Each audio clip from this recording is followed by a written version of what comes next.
We're going to make plays. We're going to play hard. We're going to do what we got to do. O-line, D-line, toughness, toughness, toughness, toughness.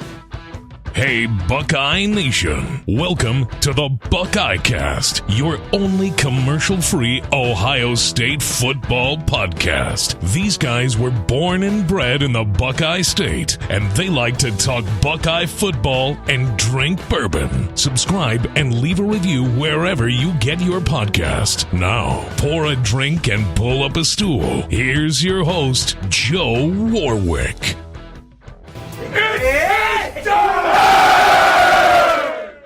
So, what is up? We are back. Hope everybody had a good Christmas, good holiday season. We're in the midst of it here, getting you ready for the Rose Bowl tonight. Hopefully we have time to talk about the CFP games and give you our quick takes on those. As always, please hit the BuckeyeCast.com. Still got that free shipping going through the season. Keep a lookout on the Buckeye Cast podcast feed. We're still releasing press conferences as they come available. I know that Ohio State is en route on their way. They're on their way to LA for the Rose Bowl, and they should be landing here any moment tonight, Sunday night. And as soon as they release any press conferences, the nice thing I like about these bowl games is that the media get to talk to anybody on the fucking roster, basically. So you're going to hear from dudes, even though it might be just a couple of stupid things, a couple of stupid questions, that you're going to hear from people you've never even talked to before, like not terrible players, but like freshmen that haven't even seen a play yet. But so, I'm pretty sure that being the case, that Ryan Day probably has them on a pretty short leash and goes through the ground rules. This is what the fuck. You don't talk about other kids in and out of the portal. You're not talking about that shit. The SID director, the SID guy, Jerry Emeka, I think his name is. I'm sure he's well versed in telling them how the coach wants, as a whole, answer the questions. But I would like to hear from people like Roger Mitchell. Keep it simple on the whole. Listen to like you said, Joe. It's a good opportunity to hear from a lot of kids that we never get to hear from this guy, Kyle McCord. Players you don't get to.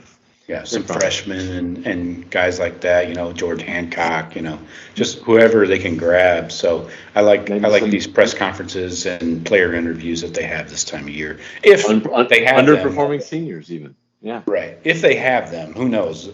With LA being as fucked up as it is with the COVID protocols, they could cancel all the press conferences and all the player interviews and kick everybody out of the stadium, not let a single person in, and just play the game in a vacuum. Everything's on Zoom. Right. Even though it's very possible. Yeah. So yeah, how was your Christmas, guys? How'd it go for you yesterday? Not too bad. The kids enjoy it. The wife enjoys it. I enjoyed it. Everyone's healthy to this point. Family was a little freaked on some COVID stuff, but powered through that. Nice. And good times. Good. Enjoyed some egg rolls, I assume? Yes, some lumpia, of course. Yes. Jeff, how did your day turn out? Nice. Over here in Orlando, it's about sunny, about 80. It was decent weather. All good. Girls got everything they wanted, of course, as usual. But had mom and dad over for a little brunch. So all good. Good nice. Weather. That's one thing about Orlando. I could use, it was like 59 when I woke up. By the time we were done with brunch, it was almost 80. So can't beat that weather in December.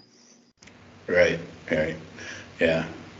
Same here. It was a little cooler, probably about 10 degrees cooler on the high, but it's always nice to walk out to the water and have a coffee. And then, we went down to the Don the Don Cesar, and had drinks later.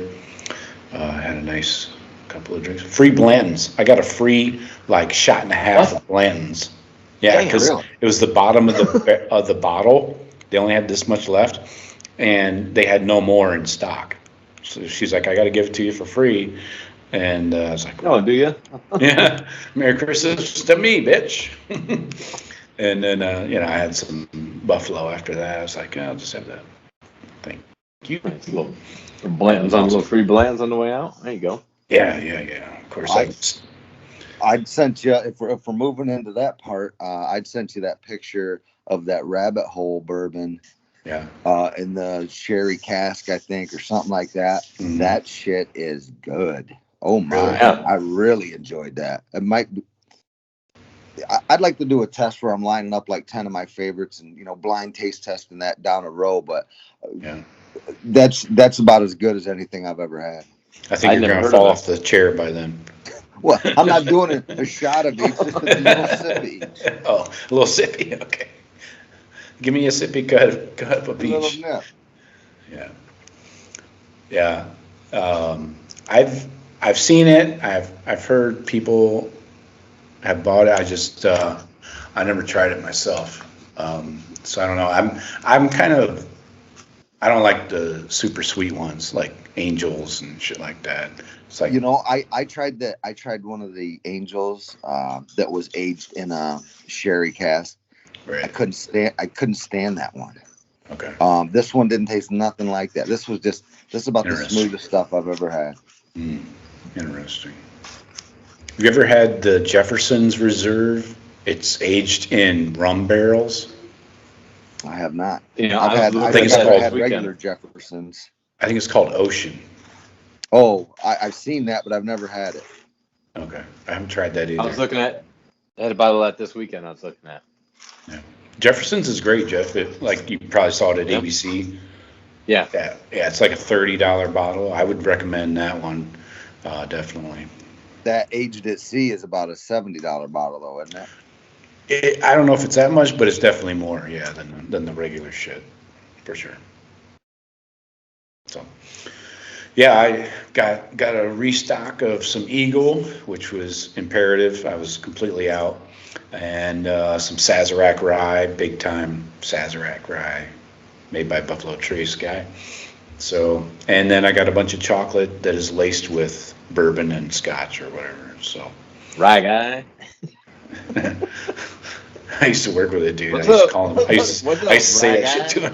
So I said to him, the first thing in the morning, every morning, I'd walk past this cube. What's up, rye guy? But anyway, so yeah, we got a little Christmas gift yesterday via the portal. The portal be working on Christmas Day. Former Arizona State running back and Akron Hoban running back / linebacker. Diamante Trainum out of the transfer portal commits to the Buckeyes to play defense, play a linebacker. They haven't really narrowed down exactly what linebacker role yet. They're going to basically, from what he says, give him just a linebacker title, and not sure if he's going to be weak side, strong side, or what. So interesting that he's a 2-year running back at Arizona State, and he came in. He has 3 years of eligibility left, so that's huge, right? And he was a really good linebacker in high school in Hoban. I watched some of his tape. He is a thumper. Yeah, that linebacker, he brings it. Yeah. Yeah, his quote was, he said that I'm coming to Ohio State to work as hard as I can, and I'm ready to fight for playing time based on my skills, not because of any guarantee. My work ethic has been my strength since I started playing football, and I'm a guy that's going to compete 365 days a year. So, and he's a good dude. I've heard 2 or 3 interviews with him since yesterday. Why would you drop that guarantee in that statement that he made? I mean, do you think that's a dig at Ewers? I mean, I don't think you don't say that at all. No one's guaranteed anything anywhere they go. I wouldn't. Maybe to just to let people know it people might assume that he's being guaranteed a position. That's why he's transferring in, when that's not the case at all. He just wanted to maybe clarify, because people that assume could be shit. that could be back to the Arizona State fans, or to the school or whatever. Saying, look, I'm not leaving. You never know. Dude, 18, 19, 20-year-olds, man, what are they putting on Twitter? We're never going to know the motivation behind everything they put on Twitter. Well, this guy, I don't think it's very mature. It seemed like I think he was just trying to reinforce the fact that, look, I'm coming here, to compete. Coach, that may help him with his new teammates, because they might be thinking in the back of their head, wonder what Coach promised him. Right. Coach never promised me anything. Wonder if he promised him something. Judging by some of the guys transferring out of the linebacker room, they felt like they were guaranteed something or promised something, right? That didn't pan out. Yeah, once I get to be a senior, it'll be my time. Well, right. Not if you're not good enough. Yep. It seems like those guys probably just waited till they became seniors and like, well, no, it's my time, right? What do you mean it's not? Right. It's not my time. It was their time, and then it was their time. Now it's mine. But yeah, and another dude in the portal right now that Ohio State's taking a long look at is former Oklahoma State safety Tanner McAllister, 2-year starter at Oklahoma State. Yeah, obviously with Jim Knowles coming in. Yeah, so with Jim Knowles coming in, obviously. He wants to probably follow him, and I think we're going to see this a lot in the offseason, especially if they don't change the early signing period and things like that. I think you're going to see players following coaches, to new schools. I mean, some of that can work out, but as a generality, I don't love that. Because then it's like what we just talked about. You weren't promised anything. Well, why is this kid coming from Oklahoma State? Because his coach was there, and he maybe is promised something. And I just don't like the optics of it, frankly. Yeah, so the optics of that safety coming, that the optics would be, well, Knowles is telling him, hey, man, I need you to run this defense down here. I need you to be my coach on the field. You know what I mean? Yeah. And so that would look obvious. Now, a kid coming from Arizona State to change positions back to his home state, that doesn't look as bad. But you're right, Shawn, in your point that if that safety comes out, the first thing I thought of though was, all right, we got a captain. We got a captain on the field that knows the defense. A smart guy that can keep us lined up. Right. But yeah, how does that look? Right. Yeah. So yeah, we'll see if the Buckeyes actually make a move on him. They were also in deep on that tight end from Oklahoma that went to South Carolina, and they were in with the FIU offensive lineman that where did he go? Shit, I forget. Anyways, they didn't get the offensive lineman. So it tells you they're looking at a variety of positions which they need depth at. Not necessarily starters, but definitely need quality depth. And I mean, the thing, and we know that Ryan Day has always talked about this, and with all the assistant coach, is they got to know it's got to be the right fit, number one, but then also they have to know they're coming in to compete. They're not just being gifted something, right? I mean, those two are like hands down the pillars of a transfer. I'm not a coach, but I invested in Invesco. What the fuck is that? Yeah, connections to school analysis.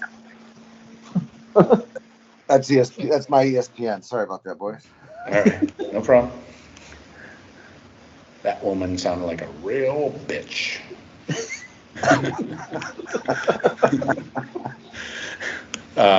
So yeah, let's jump into it. Whoa, Nelly is the granddaddy of them all. I'm Keith Jackson here, coming to you from Pasadena, California.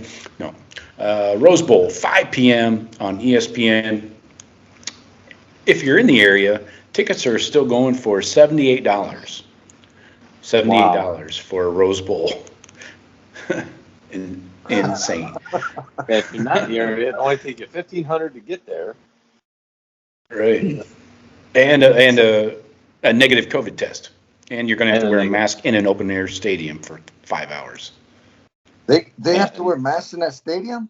Yeah, I was just checking out the policy in Pasadena. I can't believe there's still tickets available. Right. Ohio State had to return a third of theirs. Jesus Christ. Their 20,000 allotment, they had to return a third. So it's going to be like 60 to 70% Utah fans. Not that you'll be able to tell a difference with the red. But, so yeah, really weird. I hope the game still happens. I'm just kind of on pins and needles between now and Saturday, really. And, we know how California is with their restrictions. Joe, I'm really disappointed. Canceling this game hasn't even crossed my mind, and now you're throwing this shade at me. I hadn't even given that a thought, but it's trying to keep it real. That probably is real. Don't ever fucking mention it again. All right. We already had 3 games canceled. Texas A&M opted out of their bowl game. They're being replaced with Rutgers, a 5-7 Rutgers team, not even bowl eligible. Haven't practiced probably in weeks. Hawaii just up and quit their own bowl game in Hawaii 24 hours before. And then yesterday, the BC versus East Carolina game was canceled. So nothing will surprise me at this point. Goes to show you how much I've been paying attention. I guess that is a legitimate concern then. Yeah. I don't put nothing past them. I don't put nothing past the state of California. Yeah. I don't put nothing past them. You can't. My wife and I were going to go to Hawaii at the end of February, and we nixed that, and we're just going to go to Mexico. So because of that shit, I mean, Hawaii is worse than California in their restrictions too. Don't even fucking look at it. I wouldn't even consider going there for a year. So anyways, back to the game. 16th trip to the Rose Bowl for the Buckeyes. Second in 4 years. If you remember the 2018 game. Beat Washington 28-23. We're 8-7 in Rose Bowls, so just barely over 500. It's kind of disgusting. Thought we did better than that. Well, when's the last time our ass? The last time we lost one would have been early 80s, I think. 81, 82 maybe? Earl Bruce? Yeah, Bruce. I think Cooper never lost. He only made it to 1, I think. Yeah. I'm saying that it was early 80s probably, but yeah, it's been a long time. I've never seen him lose a Rose Bowl. Not that I can remember. I feel like we lost a Rose Bowl to USC, and that I remember. That would have been a long time ago, though. Like, I know Archie lost to USC. Yeah, right. Mid-70s. I'm thinking 60s and 70s might have been a little dicey. Under Woody. So this is the battle of 2 coaches that inherited jobs from Urban Meyer.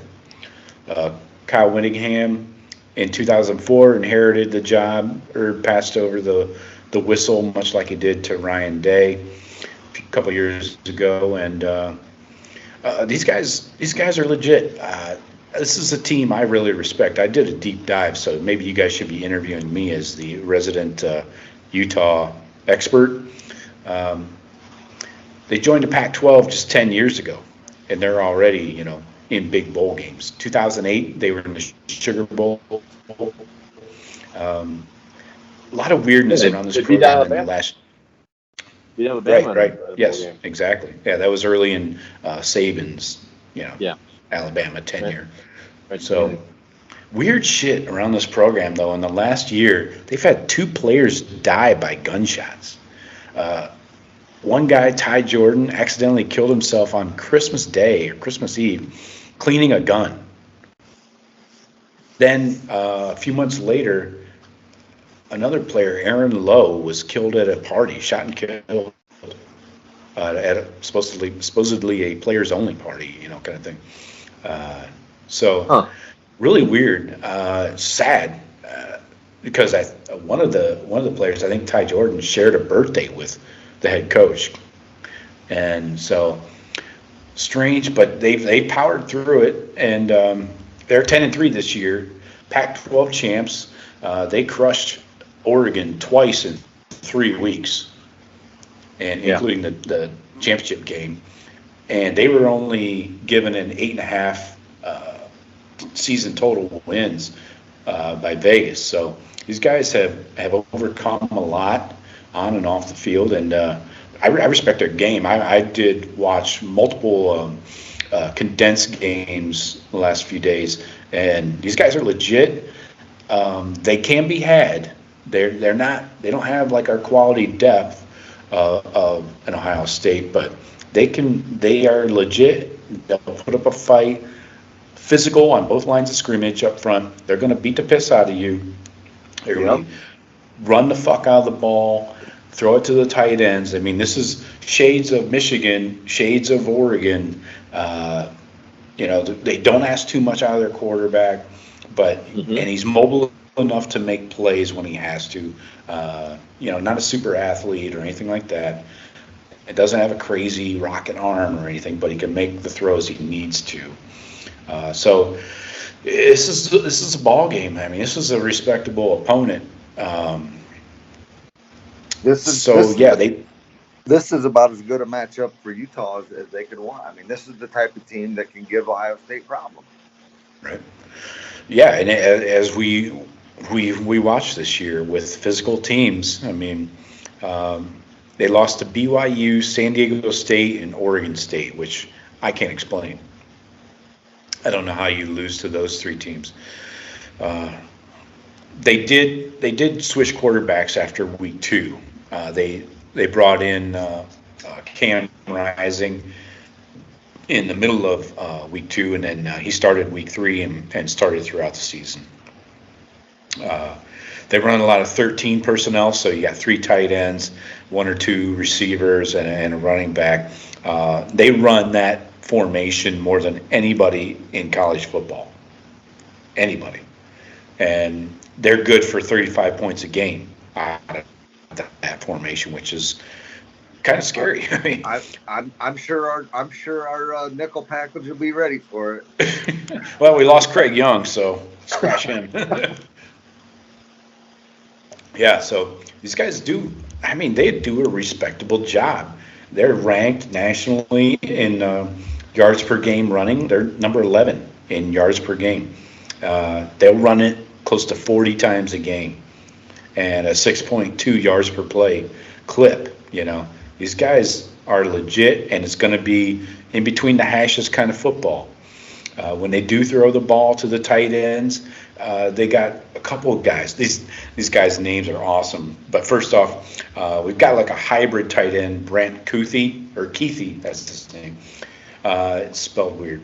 So he only has like 500 yards on the season and 6 touchdowns, but he's like a hybrid, like tall, skinny, faster receiver, not your inline blocking type of tight end. So this guy is legit.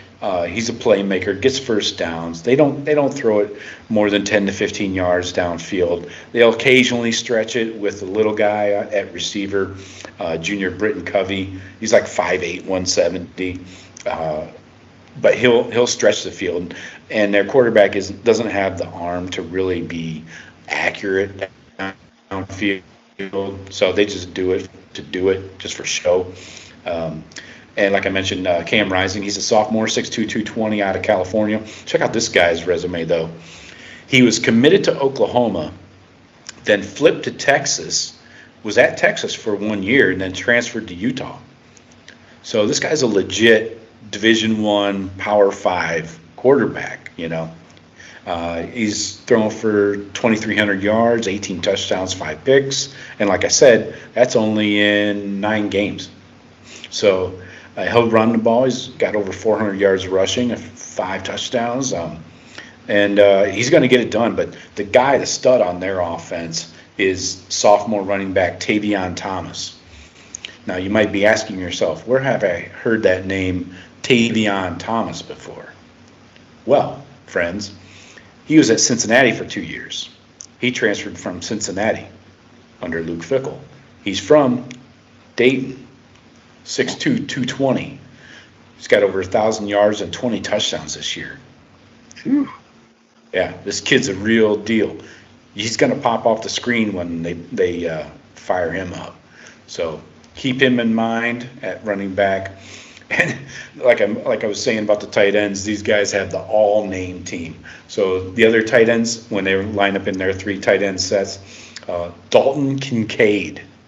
That sounds like he's from the program, right? Right. It sounds like a Patrick Swayze star role. Yeah, Right, bouncer at a bar. in a western, an old western. Dalton. Yeah. Yeah. Loner strolls into town, squares off with the county sheriff. So he's a junior. All their tight ends are juniors. And this guy's name is beautiful. Cole Fotheringham. That's so good it sounds made up. Fotheringham? Yeah, but these guys are legit, and they're going to be on the field a lot. So, yeah, it's pretty awesome. Like I said, they're physical. They're going to run the shit out of Tavion Thomas almost 40 times a game, and they're going to throw medium routes to the tight ends in the middle of the field, occasionally an out route. But so I really think it's going to be wide open. It should be wide open against us. Well, yeah, and we're not going to need a second corner. You know, we're going to need to run a 4-3. I think. I mean, you guys see anything different? Like bring those safeties down in the box, run a single high. Right? I mean, you're going to need guys at the line of scrimmage for sure. In the box, inside the box. At least a 4-3, and then with Ronnie playing real close a lot of times. Yeah, that's what I'm saying. We'll run our 4-3, and then it would almost look like a 4-4 with Ronnie, flanked out like in this, right off that defensive end area. Yeah. Yeah, I think so too. I think you got to go your best 3 linebackers in there, and it's going to be curious to see. Do we have 3? What 3 do you think we'll go with?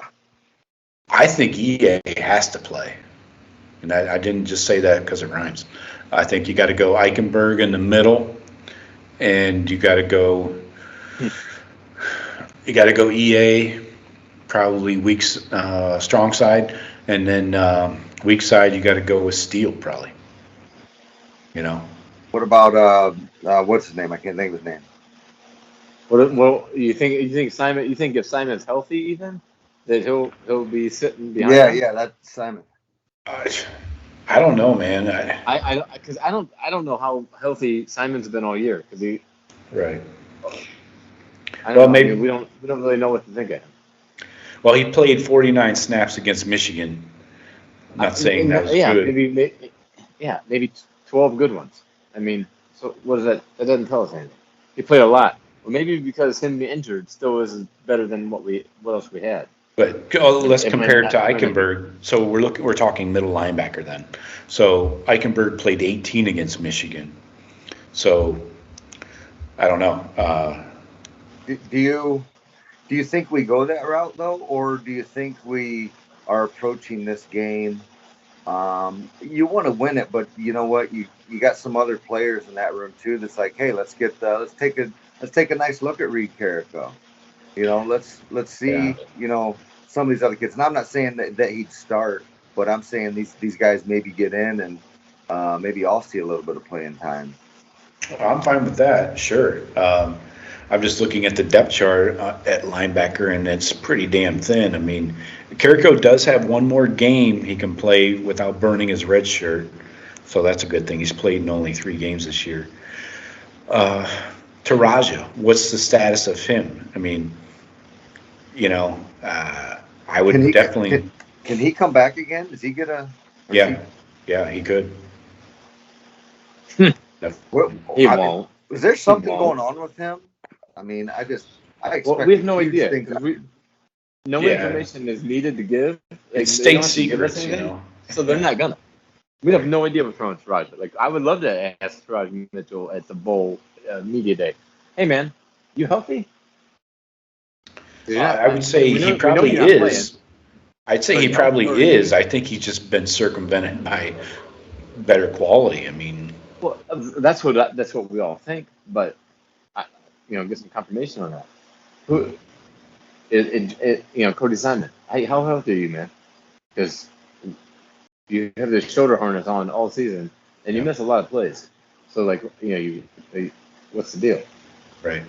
But now I know we're never going to get those answers. But is Cody Simon really good and just played injured, or is he maybe not so good? Well, we're also. I mean, there's going to be guys that maybe don't make the trip. That there's always one guy at least that surprises you, and you're like, oh, this guy wasn't on the team plane. Why? I don't know. Just wasn't on it. Then you're like, a week later he transfers or whatever, declares for the draft. So Can EA come back next year, or is he done? yeah, he's got one more year. Yeah, he's got another. Yeah. So, yeah, I think I think we pretty much came to a consensus there. 4-3, bring a safety down in the box, 8 in the box kind of look. Their tight ends are not going to outrun anybody on our team. Well, yeah, you have to. You cannot. You can't give up 200 yards on the ground rushing. Right. If you want to win this game, you got to stop the run. Worry about the rest later. Up front. The fight is up front on both sides of the ball. Yeah, and this is nothing new. Like we're not. This is the way the last couple of games have gone. It's on tape too. Yeah, there's no sneaking up on anything. If we get blown off the ball, it's not like we didn't know it was coming. No, they're not going to be running flea flickers all day or some shit. Yeah, this is all pretty cut and dry. They know they're not going to try to hide what they do. They're just going to try to do it better than what we do. Yeah. So let's flip it over and talk about their defense real quick. This defense is legit, just like their offense. They're number 12 in the country in yards per game, only allowing 321. Yards per play, they're number 13, allowing 4.7. Third down conversions is a weak spot. I kind of targeted this. They allow 38%, which is middle of the road in the country, so not great there. Again, physical at the line of scrimmage. The stud on their defense, though, and their leader is linebacker number 0, Devin Lloyd. This guy is their do-all, lineup everywhere, and he's a playmaker. He's a legit NFL guy. Pac-12 Defensive Player of the Year, consensus All-American. They're calling him the program's greatest defensive player of all time already. Really? Yeah. This guy's legit. I watched a few games, and he jumps off the screen, too. NFL draft analyst Daniel Jeremiah, probably heard of him. He says this guy's an angry missile with long arms. Yeah, Jeremiah's pretty good. He's pretty good at nailing talent, too. Yeah. So he goes sideline to sideline. Like I said, he lines up everywhere. He leads the team in tackles, leads the team in TFLs with 22. 22. Okay. 4 INTs. This guy does it all. Bless you. So depending on the situation, he lines up all over the field. What? I said that's nothing to sneeze at. You wouldn't say. So yeah, this is another linebacker that OSU's had problems with linebackers this season. Think back to Oregon's Noah Sewell, JoJo Doman for Nebraska, Josh Ross for Michigan, Ellis Brooks and Brandon Smith for Penn State. These guys have given us fits over this year. Their other linebacker, Nefi Sewell, has 81 tackles. He's a brother of Penei Sewell and Noah Sewell. So he's not, again, Jeff, nothing to sneeze at. DN, Mike Tafua, Pac-12 leader in sacks with 9.5. Who's that Kayvon Thibodeau guy? Never heard of him. They do have a corner we might recognize, Clark Phillips III. Sounds familiar? He was a Buckeye verbal at one point. Yeah, late flip to the Utah class when Jeff Hafley moved on and took the BC job. Does have 12 pass defenses. So 12 knockdowns on a year. That's impressive. And 1 pick. Well, we thought he was a legit defensive back talent when we were high on him. So, I mean. Right. So the 12 pass defenses, the 12 knockdowns tells me 2 things. One, people are throwing at him a lot because he's a young guy. He's a second-year freshman, right? Mm-hmm. So people are throwing at him, but he's making the play. So I think their secondary is the weak spot of this defense. I think that's where we attack, and I don't know if they can cover our big three. Up front, the running game's going to be a challenge, but you got to run to set up the pass at times, and vice versa. Yeah, but there's a real big question. Are we going to have our big three? Well, yeah, good question. Big one. Their defensive backs are going to feel a lot more confident if there's no Garrett Wilson and no Chris Olave. Yeah. I mean, yes, we have talent behind them, and I'm not worried about our talent, but we're not going to be scaring them with our freshmen. Speaking of that talent, is Emeka Ibuka healthy? Yeah, we'll see. I gotta think so. We've got no health. We've been got off no for a month. Status.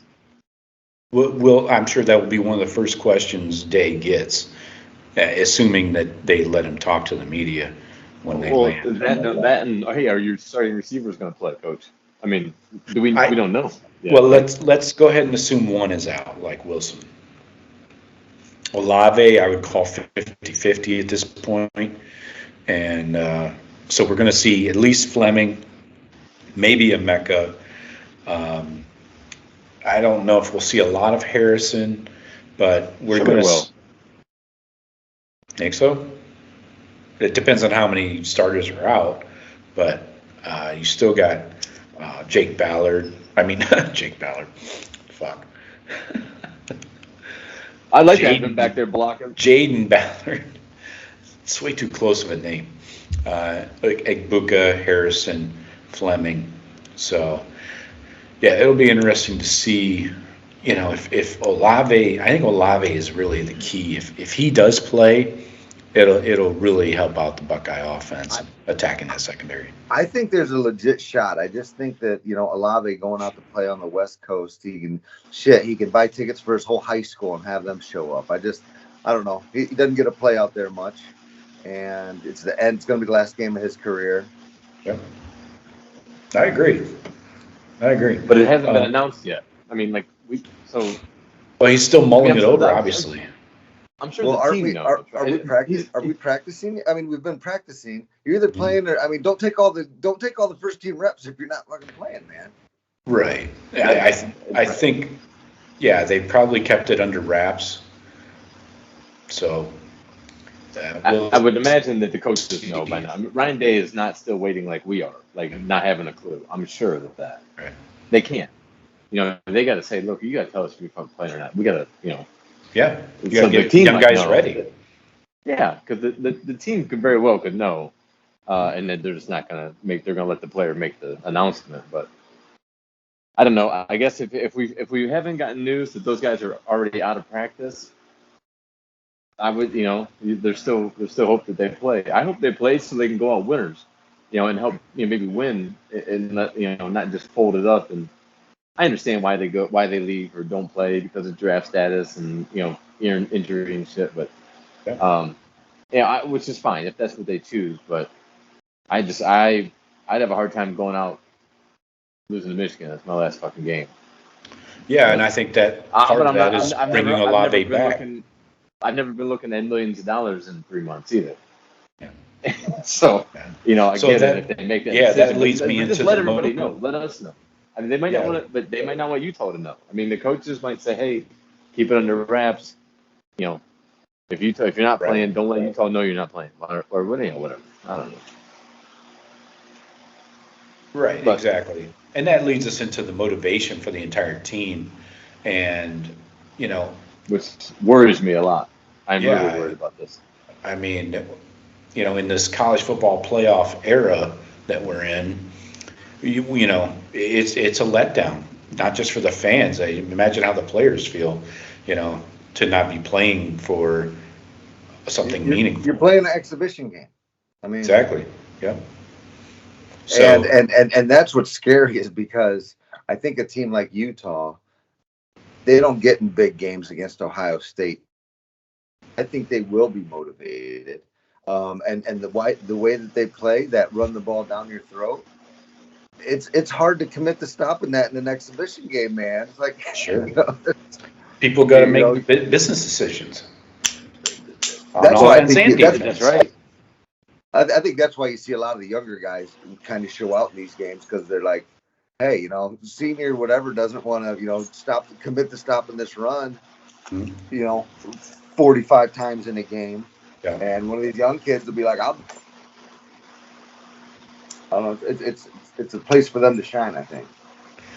Yeah, that's the thing I'm interested in is what I think we'll kind of blend this right into the microscopes section is we'll kind of broaden the microscopes. Let's not just do offense and defense. Give me a few guys that you guys are looking forward to seeing, like young guys, non-starters, that you expect to see some action from, because this is really a springboard for young players that are, studs leading into next year. All these bowl practices, we got guys showing out in practice that we don't know about yet. So, Jeff, give me 2, 3, 4, even 4 guys quickly who you look forward to seeing in this game, if not starting, at least significant snaps. First where I think it's going to be most obvious is at the receiver position. Julian Fleming, Emeka Ibuka. If you're looking at 2 receivers that we hope are healthy, I expect to see a lot of both of them. The defensive backs, Cam Martinez, maybe a Kourt Williams, as he's been rehabbing kind of throughout the year off that knee injury or Achilles. Maybe seeing a Kourt Williams, somebody like that who's gotten some playing time, looked decent when he was out there, but maybe just now this extra month has gotten him, maybe maybe closer to that level. Yeah, that's my guy. That is my first and only answer so far to young guys that need to see snaps. He could actually play that bullet roll in this game and come down in the box. He's like 6'2", 220. Almost like that 4-4 set. Like you're almost running 2 weak outside linebackers and 2 inside or 2 middles. Yeah. It's a different defense. You can drop almost look like a 5-2, 5-3 at some points. You can drop your ends. There's a million things you can do with that lineup too. Just as far as interchanging guys, a lot of guys in that Kourt Williams type mold. Get 2 or 3 of them, and you're as your linebackers and safeties coming down. You can smash, drop, and blitz. So who else you got? Well, I don't want to take too many from Shawn. I'm sure I already took a couple from him. So, but there's a couple of those young DBs, Cam Martinez, and the 2 receivers. He fell off to see a lot of. Cam fell off the map after. We just didn't see him. I didn't see him make a lot of egregious errors, but we just stopped seeing him play. So what are we supposed to know? What are we supposed to think about that? Because I know every time you do see him play, he's around the ball. I mean, that kid to me always looks good. I know he was a quarterback in high school. He's dangerous with the ball in his hand. Yeah. His coverage skills he didn't look like he was a fish out of water, in the defensive backfield, but we don't know. We get no updates as far as practice habits and whatever off the field stuff, obviously. So you never know. Maybe he wasn't taking care of his other responsibilities, and they gave him, hey, straighten up or you don't play, and maybe he lost playing time that way. We don't know, but I hope maybe if there's nothing like that off the field, maybe this extra month gave him some time. He played 10 games. Just nothing meaningful though. I mean, like really. Right. He played against like Rutgers and Maryland early in the year and those shitty, non-conference games. And he wasn't playing a lot of clutch time football. I don't remember seeing him on the field a lot at all. Yeah. So, Shawn, you got some young guys that you're targeting, looking forward to seeing? I mentioned one already, that Reid Carrico. I think you're likely to see him in there getting some good playing time.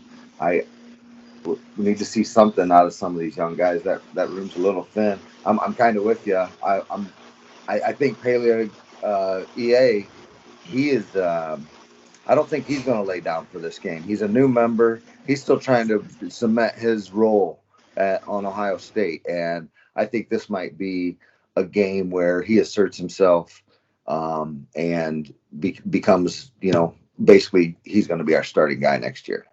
Don't forget, West Coast kid was at USC for a couple of years. Yep. So I look forward to that. I'm curious if we're going to see some different guards and some guys that we didn't see a ton all year that may get a chance. I don't know. I think our offensive line stays the same. I don't know. Are they all going to play? I mean, some of these guys are going to the NFL.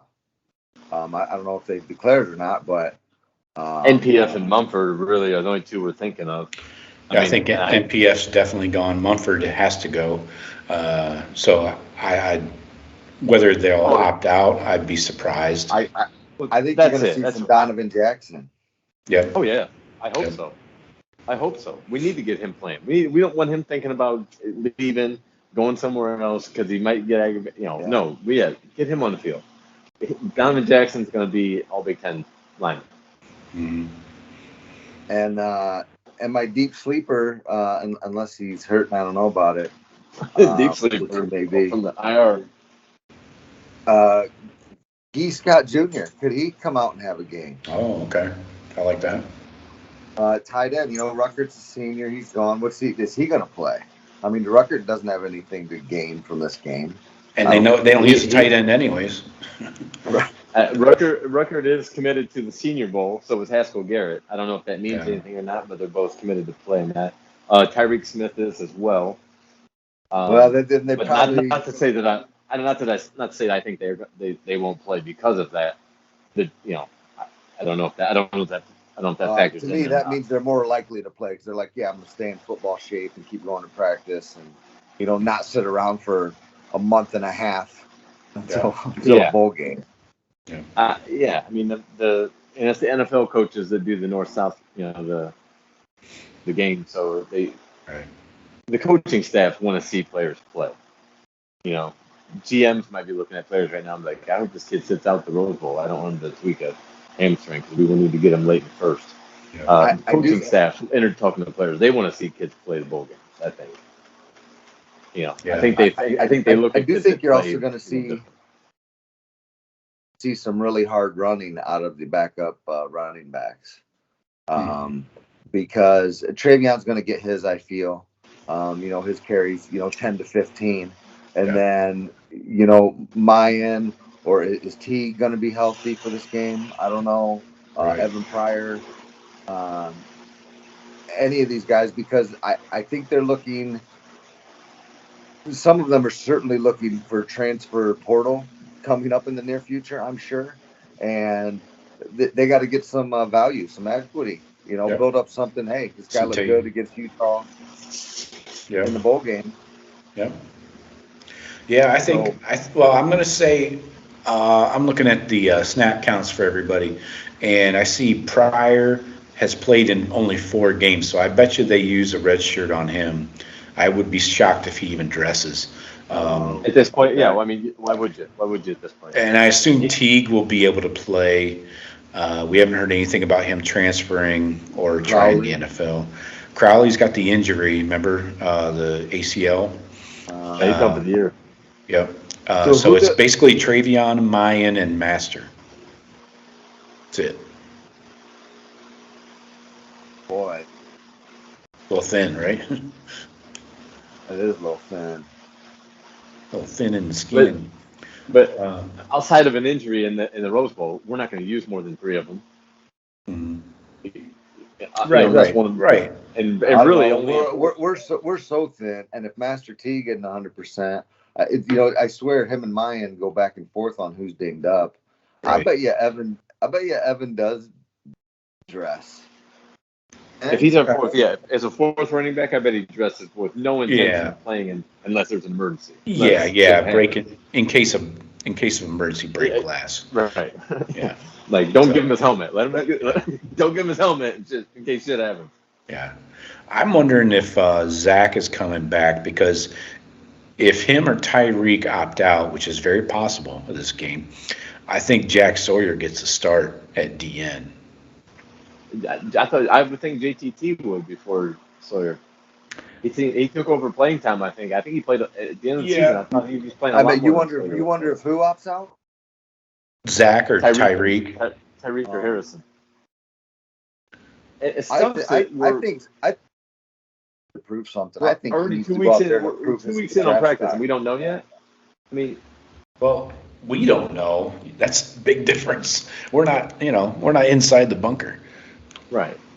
So, yeah, I agree with you guys on the young guys that we want to see. I'm definitely on board with Kourt, number one, because this is a game that's kind of made for him. And Emeka and Jack Sawyer. Those are the three guys that I'm looking to see and kind of going to be excited to see how they show up. Yeah, because right. I mean, you look at the defensive line. We've seen everybody we're going to see. The linebackers, we've seen everybody we're going to see. Right. The defensive backs, where we saw a bunch of them real sparingly. Yeah. And the receivers just where we're so deep at. But the offensive line, I imagine the offensive line would be pretty much the same 5 to 6, maybe 7 guys that we've seen this year. But nothing else is going to surprise us. The running backs, like we just talked about, very shallow. We're going to see the guys regardless. So there's not a whole lot of position groups where we haven't seen a lot of the young guys. Yeah. But defensive backs, where we got a bunch of those guys in the middle, like we got a lot of them, Legend Cavazos, those guys just kind of floating around. Ryan Watts is gone, but Yeah, this just isn't a game for those guys. It's not in the plans. Yeah.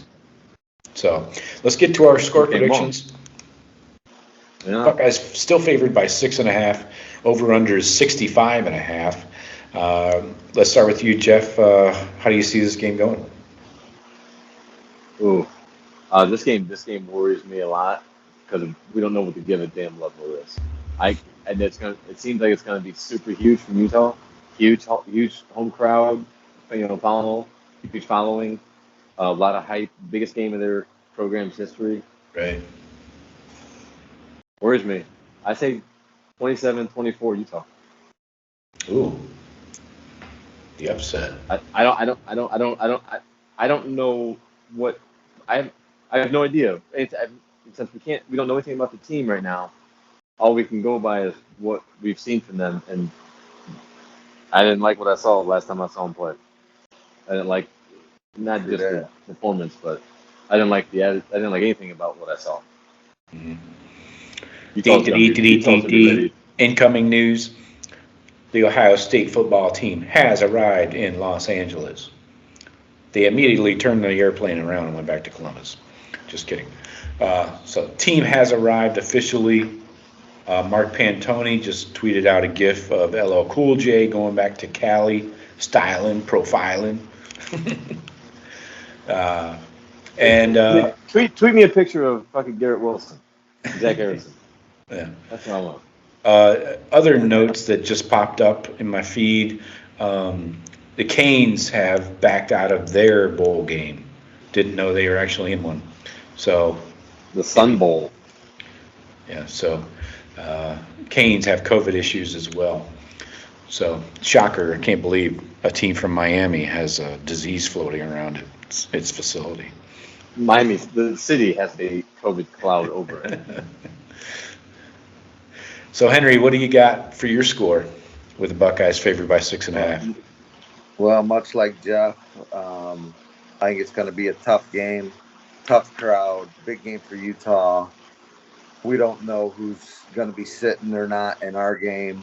I think Buckeyes eke it out, but taking the under. But I think Utah in the points, 30-27 Buckeyes. Okay, tight one. Yeah, we both have Utah scoring 27, huh? What's that? We both have Utah scoring 27. Yeah. Yeah, maybe we get that late touchdown. Shawn, I think that's what it would be. It would be that late touchdown maybe to take the lead if we do get it. Yeah, I'm somewhat on board with you guys. I think the Buckeyes win this one with a late score. I'm going 34-24. I think they make the final look a little better than a tight game. So they score one late, take them into deep waters like they used to do last year, and finish them off just by sheer depth. Teams are doing that to us, you know. Yeah. Well, we're a super young team right now, man. Exactly. Yeah. I mean, My point is, to these other teams, enjoy it, Michigan, enjoy it, Oregon, because wait till next year when all these sophomores come back and are starters. It's not going to be the same show. So yeah, Jeff, the only descending score in our picks. Surprising. Okay. All season. Yeah. All right, so let's quickly. I don't feel good about it, man. I mean, I'm not fucking smiling, you know. Right. Let's quickly go through these two playoff games. We know about the college football playoff policy that any team that's not available for the semifinals will forfeit a game and advance to the national championship. I think we know what that means, right, Joe? If you're still testing, you're an idiot. Yep. And Saban just said earlier today they just arrived at the Cotton Bowl. He said earlier today that no players have tested positive. In 2 years, of testing, they have not had a single player test positive for COVID. Our guys are just committed to winning, committed to the program, to the process, staying healthy. 2 assistant coaches, but no players. How's that work? Somebody had to jump on a grenade. Somebody had to get a positive. Notice how them and Georgia did this shit. They jumped in the news early, like 2 weeks out from the game, and were like, yeah, we got a couple guys. We got a few guys. Yeah, we got a few guys. This week, everybody's perfect, all good. Right? So had to work that COVID out of them. Had to do a little extra conditioning. Yeah. Get COVID out of them. The push-ups. Yeah. Extra time on the treadmill. Knock some COVID out of you. Yeah. So let's go Cincinnati, Alabama real quick. Bama favored by 13.5. This is in Dallas, and it's a 58-point over/under. So not a huge score fest. Shawn, how do you see this one playing out? I love this game and I hate this game. I really needed this game to be flipped to the late game in Michigan, the early game. Oh. I really want to pull for Cincinnati on this and Vic, but I can't take the risk of pulling for those guys. So I think Alabama will do what Alabama does and beat them by 3 scores. You want me to throw a number at it? I'd give you something like 35-17. Okay. Yeah, I can't argue with that. I'm kind of feeling the same. They win it going away. Probably a tight first half, relatively speaking. Maybe a 7-point, 10-point lead by Bama at the half, but then they make their adjustments and come out. And that Ritter's a stud though, and they got that one receiver that's a stud. If he can be a gamer, it's just. Right. I mean, how's your O-line gonna? Good luck. Right, and how's your secondary going to cover J-Lo? Right. I should point out, I know that they play different quality opponents, but there's only a 3-point difference in their average points per game. Bama at 42, Cincy at 39. Yardage is not that far off, just a 60, 70 yardage average difference. So since he runs the ball much better, obviously Bama throws the ball much better. So that's the story of their seasons, right? I mean, can Cincy control the ball, keep it, maybe limit Bama's possessions? Can't have turnovers, can't have penalties, which Cincy's great at, being fundamentally sound. Jeff, what do you think? How do you see this play out? Alabama wins, Cincinnati covers, take the under. Okay. Yeah. Yeah. They keep it. I think they keep it maybe around 10 or so. I think Alabama ends up being too much. One extra play here, one extra play there. But I don't know. I think the Fighting Pickles. I think he has them ready. He's got 35 fucking seniors, man. They're fighting. This is for like their legacy. I think I think they put in a hell of a performance, and don't make it a. I don't know. I don't see. They could, but I could also see. I mean, I wouldn't be surprised if they lose by 4 touchdowns either. You know what I mean? Like I could totally see the game happening that way, where it just gets unfolded, and Jameson, Jamo goes crazy on them, all kinds in their defense, forces turnovers. But I don't know. I want to say Fickle keeps it close. Something. Did I say the under? You said what's the under? What was the over under? 58. 58. Yeah. Yeah. So maybe I don't know. Do you want to do like a 30, 22, something like that, maybe 35, 24, something like that. Yeah. Yeah, I think with a month to prepare for Cincy, I think that's a huge advantage. And like I said, their running game is much stronger. We just haven't seen it up against a real opponent like Alabama, front seven. So Sure. I agree. So the big game, one that we care about most, Georgia We do. minus 7.5 versus Michigan at 45.5 over under. Shawn, what do you think? You think does Michigan have what it takes to hang with some of these 4 and 5 stars on Georgia? And B, would you take the points? Well, yeah, I'm taking the points. I'm actually taking an outright win. Whoa. You got a COVID scenario playing out? Georgia was exposed against Alabama. Their offense is good.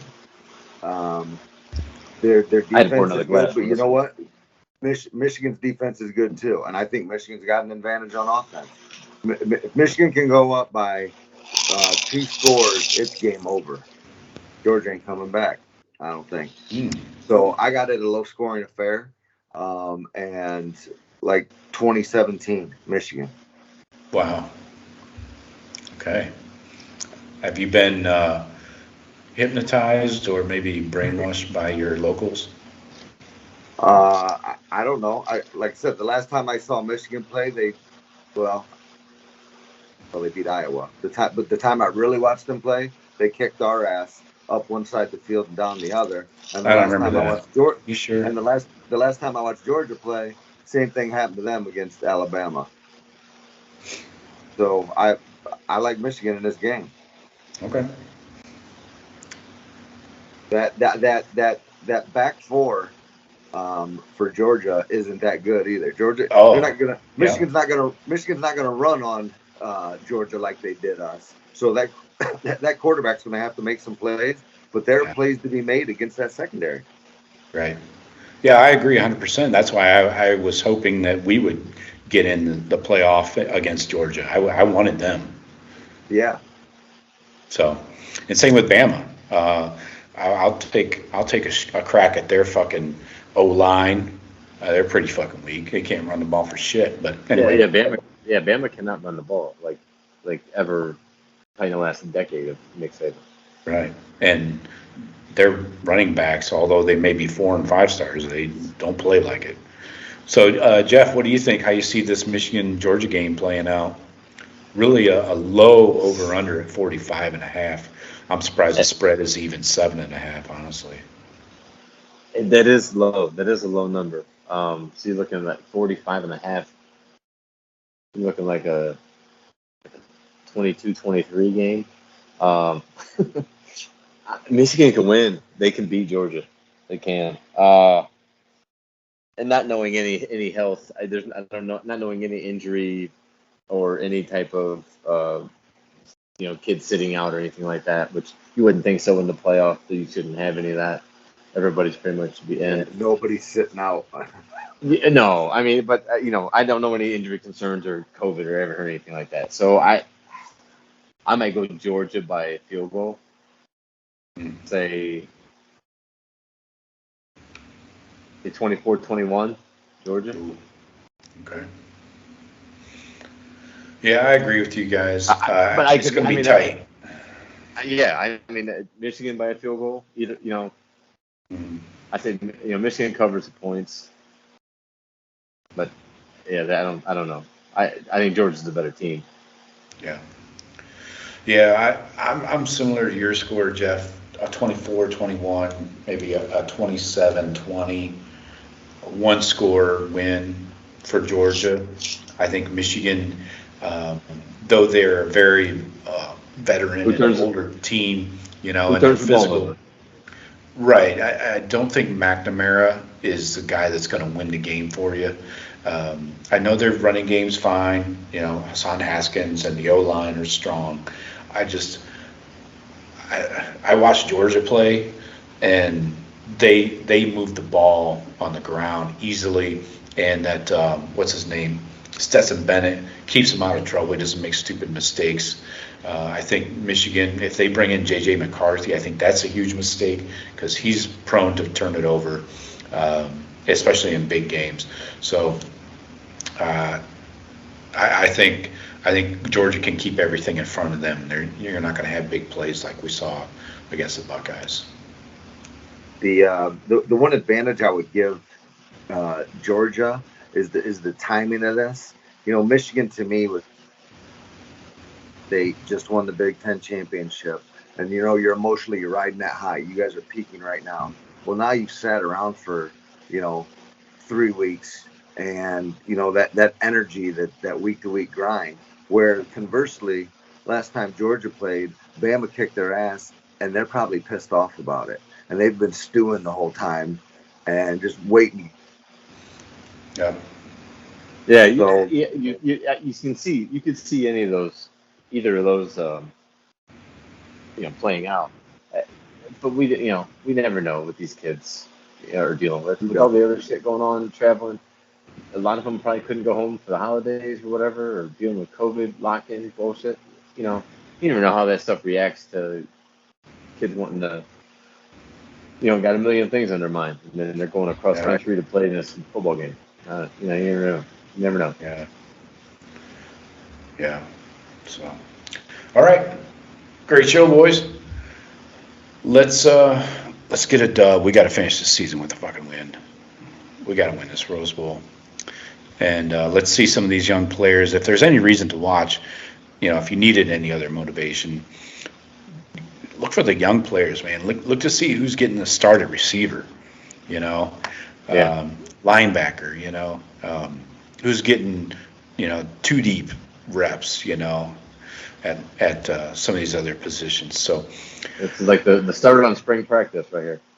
It's like the start on spring ball. Yeah, exactly. But, yeah, I just won $150. Right, just now? Just now, just today. I just was looking at my bookie account. I play the squares games. You pick a fucking spot on a square. I play like the $3 squares.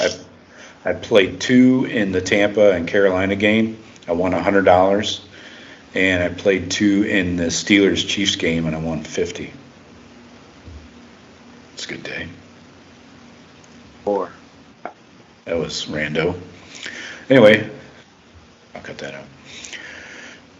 Hope you guys have a good New Year's. Be safe. We will probably come back, I don't know, a week or two after the Rose Bowl, do a recap show, especially if we win. And we'll probably have to talk some coaches. We're going to see a lot of coaches moving. At least one person's moving out. We know that. And then we'll see some player roster management changes for sure. Right. I like that picture I saw with Carrico and the weight staff. Yeah. That was a cool little picture. Yeah. But I don't know if that means anything or not. Yeah. So, all right, folks. We appreciate you as always. Please find us on social media and visit the website, thebuckeyecast.com. We will talk to you later. Jeff and Shawn, thank you. All right, bro. Happy New Year. You too. Have a good one. Peace.